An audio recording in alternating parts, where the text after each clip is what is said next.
ഫേസ്ബുക്കിൽ ഒരു വീഡിയോ കണ്ടിട്ട് ആ. അതില് റബേക്ക എലിസബത്ത് അങ്ങനെ പാരന്റിന് ഇതാണ്. അപ്പൊ എന്റെ ഇളയ കുട്ടി പഠിക്കാൻ കുറച്ച് വീക്കായിരുന്നു. ആ. അപ്പൊ ഞങ്ങൾക്ക് ഭയങ്കര ടെൻഷനായിരുന്നു. അപ്പൊ അതെങ്ങനെയെങ്കിലും പരിഹരിക്കണോ അല്ലാന്ന് വെച്ചിട്ട് എവിടെയെങ്കിലും കൗൺസിലിംഗ് നടക്കണായിരുന്നു. ആ. അപ്പോഴാണ് ഈ വീഡിയോ കണ്ടത്. എന്നിട്ട് ഞാൻ ഇവരുടെ യൂട്യൂബ് എടുത്തിട്ട് സെർച്ച് ചെയ്തു. അപ്പൊ കുറെ കാര്യങ്ങൾ കണ്ടപ്പോ എനിക്ക് കുറച്ച് നല്ലതായിട്ട് തോന്നി. തോന്നി. അപ്പൊ ഞാൻ ഇളയവളെയും കൊണ്ട് ഇവിടെ വന്നു. അപ്പൊ DMET ടെസ്റ്റില് കൊച്ചുങ്ങൾ എങ്ങനെ പഠിക്കണത് അത് മനസ്സിലാവും. നമുക്ക് വായിച്ചാണ് പഠിക്കണത്. അത് ആ ടെസ്റ്റിലൂടെ അവര് പറയുമോ? അവർ പറയും. അപ്പൊ നമ്മളൊന്നും പറയാതെ തന്നെ? പറയാതെ തന്നെ നമ്മള് കൊച്ചിനെ കുറിച്ചൊന്നും പറയണ്ട. പറയണ്ട. കൊച്ചിനെ ആദ്യം കാണിച്ചൊന്നുമില്ല. ആ. ടെസ്റ്റ് ചെയ്തു പോയി.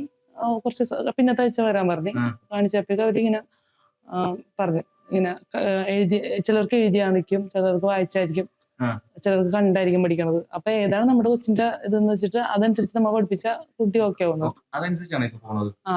അപ്പൊ അത് പോയപ്പോ എങ്ങനെ ഉണ്ടായിരുന്നു? പോയപ്പോ Correct ആണോ? കറക്റ്റ് ആണ്. ഇവളെ ഇങ്ങനെ അടുത്തിരുത്തി പഠിപ്പിച്ച പഠിക്കും. ആ. അപ്പൊ ഞങ്ങളിപ്പോ അങ്ങനെ പഠിപ്പിക്കണത്. അത് ഓൾറെഡി അവരെ പറഞ്ഞു തന്നത്. അവരെ പറഞ്ഞു.